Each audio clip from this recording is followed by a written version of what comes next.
Hi, hello, welcome back to Bioenergetics with me, Devraj, and today I wanted to give an update, quite an important update in many ways, on how to breathe when doing bioenergetics. And ever since I learned and ever since I've been teaching, I've always told people basically breathe through the mouth down to the belly. And what I want to do now is refine that a little bit. And this is coming about because I've been doing a lot more studying recently, and particularly in two fields. I've been looking a lot at Reich's original work back in the 30s and 40s, and he worked a lot with breathing and using breathing and physical manipulation techniques and exercises to remove muscular armour. And he would get clients to breathe in a certain way. And then I've also been interested in modern medical opinions on breathing, and especially from doctors who treat asthma or COPD and this kind of thing. And through doing all of this, I've realised that there is a basic issue with simply telling people to breathe deeply through the mouth, in that if we're already doing a not really good breathing practice, and we'll look at what that means in a moment, then simply breathing more deeply or through the mouth, there's a risk that you could exacerbate that and make it worse, or at least not make it better.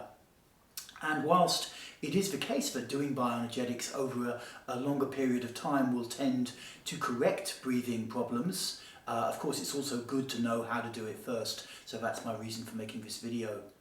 So let's just take a quick look at what we mean by good and bad breathing, and start with the bad. Bad breathing is often called these days vertical breathing, because what essentially happens is that we pull the diaphragm up on the inhalation, on the in-breath, and this kind of creates that the shoulders come up a little bit, and it creates a compression around here. It activates these muscles a lot here which are already holding tension.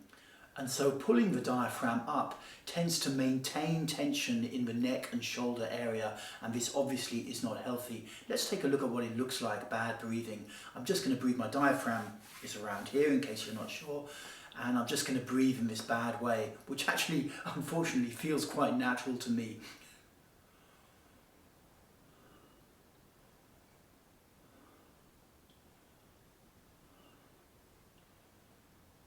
You might notice that my upper body is moving a little bit. Give it a try, just pulling this part of your body up. And it's kind of a little bit how we're conditioned in the West to breathe, to kind of keep the belly flat, to look good.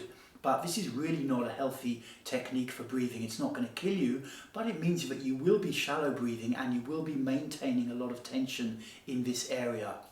And then of course, if you're given the instruction to breathe more deeply, maybe you simply do this more, which obviously is not good. So that's vertical breathing and that's bad breathing. Let's take a look at horizontal breathing, which is good breathing. And to do this, all we're going to do is push the abdomen out to create an in-breath, basically.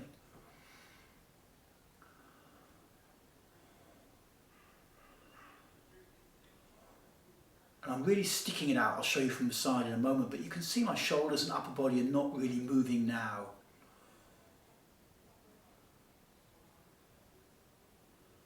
Also pushing the abdomen out like this, I feel very little tension in my throat now. I'm not really actually breathing in the sense of consciously pulling air in through my throat.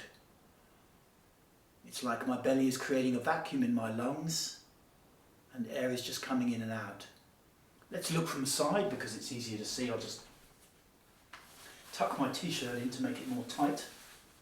And we've got a white background here, so hopefully you can see what it looks like. You're really pushing your belly out. You're deliberately making yourself look fat, basically.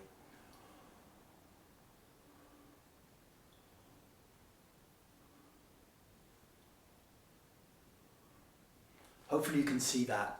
So this is really the correct way to breathe, horizontal breathing. And to that we can also add, as we get experienced with it, we'll feel the intercostal muscles inflating and inflating the chest as well. But the core is that you really don't want to be breathing by pulling the diaphragm up. And this is good breathing practice according to Reich and according to modern medical science. And if we're doing bioenergetics, then these two areas diverge a little bit, because what we want to do is create more charge in the body.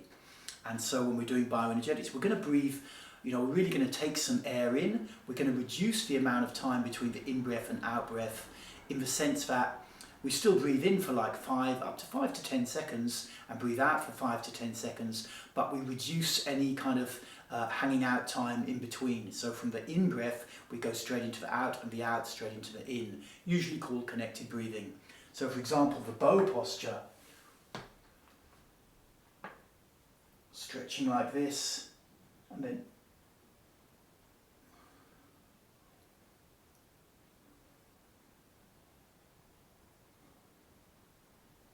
to breathe in, I'm simply pushing my abdomen out, and then there's a little strain on my throat, and as I breathe out, I can also stretch a little deeper into the posture. And this will also create a charge of energy in the body because I am increasing the amount of air that I'm pulling in and putting out. It can be a really good idea, in fact, before you do any bioenergetics, to actually start by just practicing like this. Take a grounded position, feet shoulder width apart, drop your ass a little bit, and just practice this for a minute or two, and then move into the postures that you want to do. And you can apply this to pretty much any static posture in bioenergetics, which means postures where basically you're putting your body like the bow in a certain posture, and then you're simply pushing a little bit harder in the posture, maybe at times, or maintaining the posture. With postures like dragon's breath, this kind of, or the right to exist, which I do a lot of.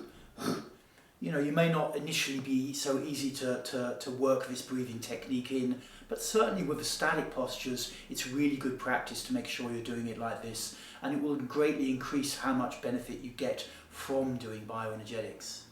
And as I said, a lot of this is also accepted wisdom from the medical community these days, with one big exception in that we use nasal breathing. So if you want to practice good abdominal breathing just during your day, or particularly at the computer while you're at work, which is a time when we can often get into bad breathing practices, then you simply do it, but you don't have your mouth open. So you're just sitting at your computer and you just push your belly out, let it come back in. Try it for like a minute before you start work, and then maybe you can maintain it whilst you're working, and you'll find that the tendency to accumulate tension in parts of your body, particularly your shoulders, will be much lower. And you can practice it at any time. You can practice it while eating, while walking around, doing anything. You can use it as a little meditation at times. I've been doing this. It's great. It's absolutely great. Okay, so this is my update about how to breathe properly in bioenergetics, and I do hope you found it useful. Speak to you again soon.